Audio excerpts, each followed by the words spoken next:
one God, Father, Son, and Holy Spirit. Amen. Please be seated. What is our value? When we answer this question, what then is our responsibility in understanding that value? The lessons that Jesus offers today are both an answer to the grumbling of the Pharisees and an explanation of the boundaries, the limits, or lack thereof, to where and to whom Jesus is willing to minister. Both stories are told from the perspective of someone who has lost and drops everything to go find what was once lost. These losses, though, are fractionally small compared to the whole. 1 out of 100 sheep. 1 out of 10 coins. Sheep used to explain the story in terms of practical application. All know what the role of a shepherd is, how the loss of a sheep reflects on a shepherd. Coins are used to drive home the financial value of this message, that even 1 coin is enough to flip the whole house upside down. And its return is worth rejoicing and celebrating with your neighbors and friends. So we must be called then to drop all and find that wandering sheep, to comb through every inch, to recover the lost coin, right? Perhaps not. I don't think we're the shepherd or the woman in these stories. Rather, we're the 99 sheep that are left alone because we're already accounted for. Because we're trusted to hang out and stay with the flock. We are not the wanderers. We're here at church already. We may feel somewhat lost, wandering at the moment, but we're here. We're with the flock. We're making an effort to stick with it. We've heeded the shepherd's call, and we're in the fold. So who is the story really about? And what is our role in living into this story in the here and now? I want to reflect on the 2 questions that I asked at the beginning of this sermon. What is our value? And when we answer this question, what then is our responsibility in understanding that value? The setting of this story has at its center a question of financial value and a place in society, importance, based on the financial value that we can or perhaps cannot provide. Jesus is gathering with sinners and tax collectors. In this setting, sinners are debtors. They owe a financial debt to the religious institutions and to the Roman Empire. The tax collectors are debt collectors, employed by the empire to maintain a specific societal order, a societal order that the religious authorities, such as the Pharisees, financially benefit from. Jesus brings together the debtors and the debt collectors to eat together at the same table.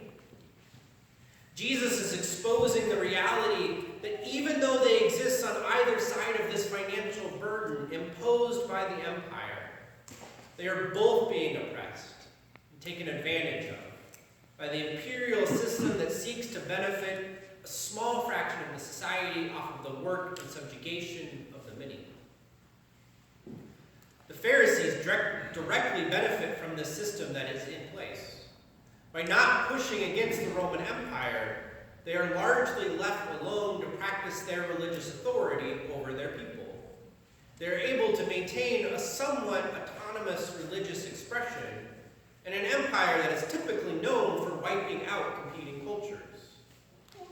To be forgiving of the debtors is to deny the empire financial benefits from their rule over these people. The Pharisees grumble about the company Jesus is keeping because he is challenging this financial and political pay-to-play system. Jesus is challenging the ruling of the masses by a wealthy elite. And he does this by openly, specifically engaging with the debtors and with those tasked with collecting those debts for the wealthy political elite. Jesus tells these 2 stories to the Pharisees to illustrate the accessibility of the kingdom of God, regardless of perceived value in society, but rather through the value that God has placed upon them. God rejoices in the return of those who were once lost, wandering afar from the flock. The value of that one lost and wandering soul is worthy of great rejoicing, celebration, because it was gone. It was forsaken. It was abandoned. Not by God, but by the neighbor, by the friend, by the family member, by the religious authorities of the day.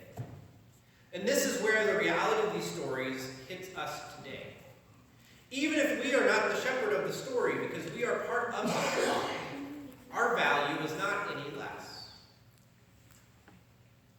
It's just that our being of the flock has already been rejoiced for. Our value is found in the reality that Christ is the shepherd, is the woman who stops at nothing until that which is lost is found. This is the promise that Christ makes to us today. That is the promise of Christ, of God, always available to us. That even if we find ourselves outside of the flock, the shepherd will tirelessly seek us until we are found. For our value is priceless in the eyes of God. This is how we know that all it takes is turning back to God to re-enter into the flock. What then is our responsibility in knowing that that is our value? But not just our value, but every single person in creation's value. And knowing that we are worthy of such tireless seeking, of such great rejoicing at our return. Jesus Christ is unfortunately not physically present with us in our modern time. We cannot rely on Christ to physically seek us out and to draw us together with debtors and debt collectors at the same table, to challenge the imperial system that places a perceived financial value based on your role in this system, that keeps the poor poor and the rich rich, with the middle employed to make sure that the system stays in place. So if we are of the flock, what is our expectation? What is our role in this system today? Well, if we are to be followers of Christ, then we're going to have to take on that mantle from time to time. We're going to have to be the shepherd that searches tirelessly for that lost sheep, or the woman who turns the house upside down to recover the one coin. And when we step out from the flock to take on this mantle, we must do so in the knowledge that the rest of the flock awaits us, ready to rejoice when we have found what was once lost. Gathering modern-day debtors and debt collectors together at the same table looks like feeding any who need a hot, home-cooked, nutritious meal and sitting together to enjoy that, creating community and connection with one another. It looks like supporting the various ministries that we have access to, whether it's volunteering for Family Promise or Winter's Night, Radical Love, an emergency cold weather sheltering for our whole community. We have to be physically present in order to reflect the value of the lives of those who are wandering away from the flock, and the value of those who our society has labeled as sinners, as owing a debt to society, as filling the lowest rung of the imperial system, because someone has to. When we reflect the value that we know that we possess, and the equal value that we know that others possess, we create the opportunity for great rejoicing with God, with our neighbors, our whole family, our friends, for we are creating the kingdom of God here and now. Our challenge then is to accept that value in ourselves and reflect that value to the world. To see and acknowledge that value in all. And when we do accept and acknowledge this value, we're called to live into that truth, to support those ministries that reflect the true value of a person and not the societal value of a person. We do this by showing up. We do this by welcoming all. We do this by abandoning, for a short while, the comfortable and reliable in order to make sure that the lost are found and brought back into the flock. rejoices in their being found, and they, us, welcome them back into the flock. For all in the flock are of equal value. We will have many opportunities in this upcoming year to seek the lost, to reflect that value that God places on each person in creation, to share the true value of every person with anyone who questions it.